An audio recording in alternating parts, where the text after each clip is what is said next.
Welcome back to the HyphenatEd Leader podcast. I'm Dr. Rochelle Smar, and this is season two, Leading from the Margins to the Center. You're about to enter Voices from the Huddle, a special series within this season where we will pull up a chair with EDD holders, scholars, practitioners who are reimagining leadership within and beyond the university. These are colleagues that I deeply admire, people who are navigating complex, hyphenated journeys across all educational spectrums, their personal lives, and are really intentionally working beyond the academy. Each conversation you'll hear is a real dialogue, sometimes virtual, sometimes in person, centered on leadership practices, their identity, and multiple hyphens that we all carry. These aren't polished keynote speeches, so buckle up, Buttercup. They're honest, vulnerable conversations where we talk about what it means to lead from the margins to the center. I'm excited to welcome this multi-hyphenate leader to the conversation, so please join me for today's staff huddle. Welcome, Dr. Latrese Younger. Please introduce yourself and share your hyphens, whether they're educational, personal, professional, so we can get to know you in our audience here. Sure. Hi, my name is Dr. Latrese Younger. I am presently a middle school principal, Ooh. taking on the challenge of my career. My hyphens, if I could provide, would be that I am an educator, but I'm also a learner. I am most certainly a data analyst, and I am every bit of a bibliophile. I absolutely love to read. Really? Ooh, okay, small tangent. What are you reading now? Okay, there are three books, so I'll give you just one Oh, of them. at one time? Okay. This book is called Warriors, and it has to do with really educators that are sort of leading at the front lines right now. These are the post-COVID Ooh. instructional leaders, and how much it is imperative that we know what our core values are, so that we can be able to sustain and endure this climate that we're in. Oh, I love that. I'm gonna have to pick that book up because you're right. We're in a post-COVID land of leadership, and what does that mean? And I don't know why it would boggle me that people did research during that time. So Yes, yeah. yeah, It's an extended title, but essentially it's Willing Warriors. But Willing it Morris. has, some other additional parts to it. But that's just the basis of it, that we're engaged in education culture wars right now. We certainly are. Ooh, okay, I'll be sure to share that. Awesome. So you mentioned that your hyphens were educator, learner, and bibliophile. I might have missed one. How do those identities show up in your leadership as a middle school principal and then maybe personally as well? For sure. I think the only one that you had missed was data analyst. And Data so analyst. I know that all of those things show up because they're just a natural part of who I am, and it's the way that I lead. So with my staff at present, they know if I'm going to bring about any type of change, or if there's anything that I'd like to see us do within the building, I'm going to produce some data for it first because I always have to lead with a why. I just believe in that. I did that as a classroom teacher. I never ask students to do anything without first telling them the premise by which we're going to do it. This is why we have to do these things. And I've always felt like that serves me really well. And so I lead with like a data mindset, but also I'm a bibliophile. I love to read content, absorb it, and share it. And that's my jam. And so I get to every week produce a newsletter for both my staff and also for my families and stakeholders. Ooh. And within those newsletters, I'm always sharing information, because I just believe that you can never give too much info. There's always someone who is going to need or benefit from whatever it is that you have to share. And so that's what I do. I put out as much content as I possibly can because I want to keep people well informed. That's awesome. As the more they know, the more engaged they likely are. So I'm Absolutely. sure somebody is reading it maybe in the midnight hour, but they're informed about what's happening at their child's school. So I'm appreciative of Absolutely. that for you. So tell me about why you chose the EDD over the PhD, because it's the title of this podcast and giving space for Mhm. practitioners. What has that journey been like for you, and why did you choose that over the PhD? Sure. I knew, just because of what you just mentioned, I wanted to be a practitioner. Prior to coming into my current position, I was working at the Virginia Department of Education. And in my role, I served as a school quality specialist, which essentially means I was working in the school improvement department. And one thing that I knew I wanted to do after having received my doctorate was I needed to go back and apply all these things that I've learned. What is the point of me learning all of this information if I'm not going to do anything with it? I need to see that these things work. And so that was my sort of impetus for leaving the State Department and then returning back into a school division because I wanted to put into practice all the things that I had learned within my program, my EDD. Ooh, that's great. I think you're right. We want to make sure you learn all this knowledge. You want to actually apply it. Can you tell a snippet of like what was the program you went to? Was it virtual, in person? Where was it? Sure, it was hybrid Okay. because I obtained my doctorate during COVID. Wonderful time. Yeah.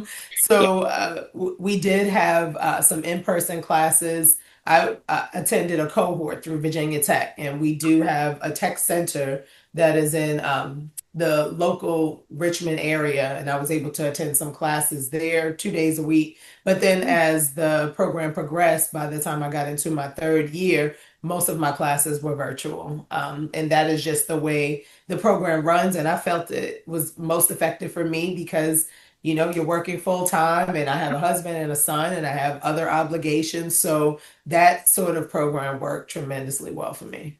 Excellent. Yeah. I think that's the beauty about the EDD is that there's a lot more flexibility for the working Absolutely. professionals. Of course, we Yes. all want to stop and like do deep research, but I couldn't stop either. So I'm Absolutely. glad it was hybrid and flexible for your schedule. And For you mentioned sure. it just briefly that you were at the Virginia Department of Ed. And so now I want to get into this question around like pivot points. Like, tell me more about how did you know when it was time to take a career risk and bet on yourself Mhm. in your journey? Sure. And one thing that I know is that I'm known to do that. I'm not from Virginia. I'm from Queens, New York.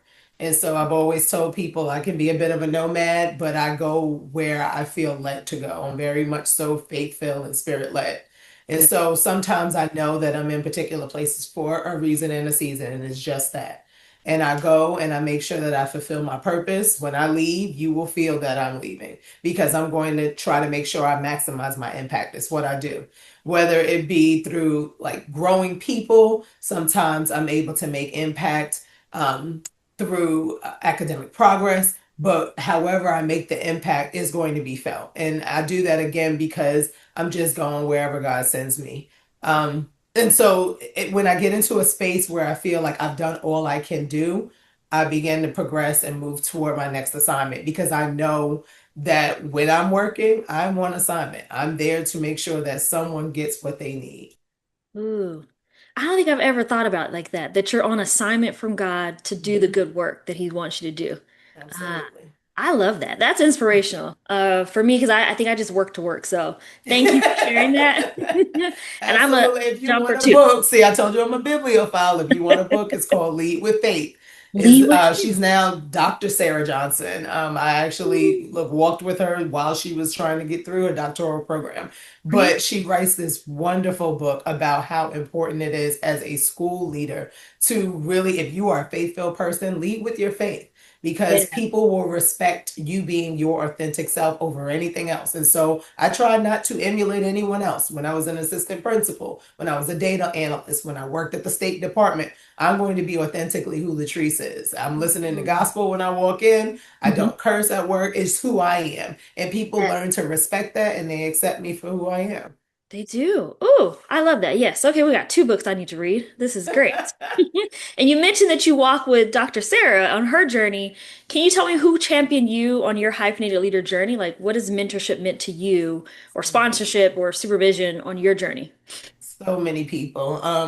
I can really attribute a lot of me even going into the program to working with Miss Kelly Horner. She was the coach that I didn't know that I needed. During COVID, she had been working with an organization that I was a part of called Women Education Leaders of Virginia. And she was just offering people opportunities to meet with her and talk because she knew there was going to be a toll on education leaders the Mhm. same way there was a toll on teachers during COVID. And she just met with me and we talked and I told her about my vision of creating an organization called Black Women Education Leaders. And we Yeah. talked about it to no end. And she watched it progress from being a social media website to being a full-fledged membership organization. But she was just instrumental in making sure that I knew who I was as a person. She helped me go through the Strengths Finders assessment through Okay. Gallup. Mm-hmm. And I really learned, okay, these are my core strengths, and then these are the areas where I need to continue to grow. And I work that. Wherever my core strengths are, I operate in them. I'm an input. So I learn information, share it. That's what I do. Okay. I'm a person who is highly disciplined. I am a person who's very analytical, and I work those strengths. And then I'm continuing to work on the areas where I may need a little bit of work. I'm not a wooer. If you don't want to Yeah. do something, I'm like, okay, no worries. But I have to learn how in leadership it is hugely crucial that you get people to come on board with you, and that's through vision setting, right? And that's through Right. making sure that folks understand a premise and a reason for the things that you're doing. So working on those areas that I need to work on, but also really like leveraging my strengths. Kelly Horner, I can absolutely say, is one of the key instrumental persons that led me into my current role, that helped me to get through the establishment of Be Well, and Mm-hmm. that just continues to keep me motivated and encouraged. Oh, awesome. I feel like she might have been an unlikely advocate, like just kind of stumbled upon her and Mhm. it just grew and blossomed. And I'm very curious to know more about Be Well because that's where I learned about you was on LinkedIn, seeing this call for authors. So tell us a little bit about the dream of Be Well and how it started and why now are you doing a book and calling all of us authors to share a bit of our stories? Sure. Be Well was created in November of 2019. Hmm. Um, just I wanted to do something on social media to make sure that if Black women were working, particularly in school divisions where they were the minority, they felt accepted, they felt heard, they felt seen, they felt valued. And Mhm. so I will put out these highlights on Tuesdays. It still continues today, just Yep. highlighting Black women who are doing extraordinary things in education, leadership, using my own money. I would mail out books to people because we used to do back in the day Twitter chats, and they were fun. And Yeah. I wanted to make sure that I kept a very small demographic of leaders engaged. And sometimes I didn't feel like there was enough emphasis and focus on Black women who are Hmm. less than 2% of school leaders. And so from, Be Well kind of being established and created, to going through a doctoral program where I wrote my dissertation on Black women. It was about assistant principals and Okay. whether or not their self confidence and their leadership capacity was developed through mentorship. Mhm. And as I wrote that dissertation, working with those 13 ladies who decided that they would give me their attention and their time and their stories, I decided once I was done, I should write a book about this because there were some really powerful stories that came from these Black women who are all across the country Wow. leading in different ways. And I wanted to see, can mentorship have a huge impact in the upward trajectory of Black women? And in fact, it does. There's a lot Mhm. of research that is in the high support of that. And Yeah. so this book really helps me to bring together a lot of the research that I had done, honoring the stories of those Black women who contributed, and then making sure that the next generation of Black women do not get discouraged because of what they see today. They need Right. to be encouraged. They need to know that you're going to go through some things, but you can bounce back. I want to make sure that I am pouring into the next generation of leaders.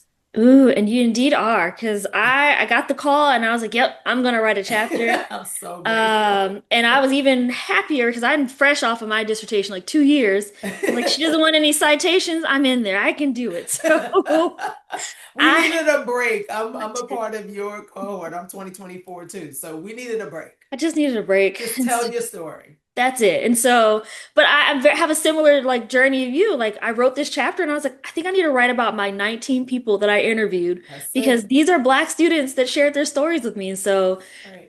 this is just like an inspiring conversation that who would have thought this little I interview love would it. have done that. So before we go, I definitely want to hear you wrote a chapter in the book that's coming up.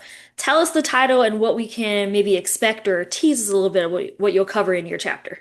Sure. The title is When the Mirror Leads Back to Me: Mentorship, Ooh. Confidence, and Becoming the Leader I Needed. And I really feel like that title speaks for itself, It right? does. One thing that I know, as a person who has now been in education leadership for over 10 years, is that if I did not have not just Black women, if I didn't have sponsors, people who, Yeah. Kelly Horner, she's not a Black woman, she's a white female. If I didn't Mhm. have people who were willing to invest in me, who were willing to teach me, who were willing to encourage me and keep me motivated, if I didn't have that, I would not Right. be where I am. And that I feel like it's so imperative for us to honor that because a lot of that is very, for us as Black women, is very ancestral. We believe very strongly in storytelling and griots to help keep a generation going and uplifted. And Yeah. so that's what this book is going to do. It is a storytelling opportunity for us to make sure that the next generation never gets discouraged and continues the path. Because what I do know from the research is that Black women have been deemed as transformational leaders. When we step in, we make impact. That's Doesn't it. matter what the impact looks like. Sometimes we raise the roof in terms of student achievement. Sometimes we raise the roof in terms of how people feel about themselves and about their practice. But either way, when we walk in, we make change. And I really want people to see and understand that. Oh, they will. This is phenomenal. I can't wait to get my hands on my own copy of my Me book and too. like I want to just see read everyone's it. collective stories. So I want to do the stories, and I was like, what if we did like a book group of some sort? I gotta find some of the authors. Absolutely. Maybe some of us are in California, we can get together, but this is going to be a phenomenal Wonderful. book that I just know it's going to be in the right hands of a lot of women leaders. Absolutely. So thank you Absolutely. for the dream and following it through because it's going to inspire so many, so Awesome. many. Is there anything that you want to leave us with of how we can stay in touch with you, or how we can maybe reach out to you for more information about what's next in the Be Well world or just what you're up to? Sure. I know for sure you can go to our website if you want to learn Mhm. more about Black women education leaders. It is, in fact, blackwomeneducationleaders.com. Yay! To stay in touch with me personally, I am on X. It's at Latrese Younger. I keep it very simple. I can also be contacted on LinkedIn, my full name, Latrese Younger. And just in general, I guess if I could leave us with anything, it is to honor who you are and who you are becoming. A lot of us get very caught up in I'm not where I should be or I'm not where I'd like to be. And that's okay because you are exactly where you're supposed to be. And so Yeah. honor that space, honor your opportunity to grow and to learn and to develop, and know that everything that you're doing at this present moment is always preparing you for your next. Awesome. Ooh, that's wonderful. I thank you for giving us that little piece of advice as well. Thank you so much, Dr. Latrice Younger. It has been a pleasure to talk with you this morning. Then my pleasure as well. I appreciate you. Thank you for joining us in the huddle today. I hope this conversation gave you something to reflect on, whether it's a new way of thinking about your hyphens, a leadership practice you want to try, or simply a reminder that you're not alone in this work. If this episode resonated with you, share with another multi-hyphenated leader in education, invite them to the next staff huddle. Drop a comment, share a story, or send a topic you'd love to hear more about on either my LinkedIn page or on Substack. You can connect with me on LinkedIn at Rochelle Smarr or join me on Substack at HyphenatEdDLeader, where I'm sharing more stories, frameworks, and resources from our conversation with the guest speakers from this series, Voices from the Huddle, that are leading into the season 2 theme of leading from the margins to the center. Don't forget to subscribe and leave a review. It helps other hyphenated leaders find us and join us in the huddle conversation.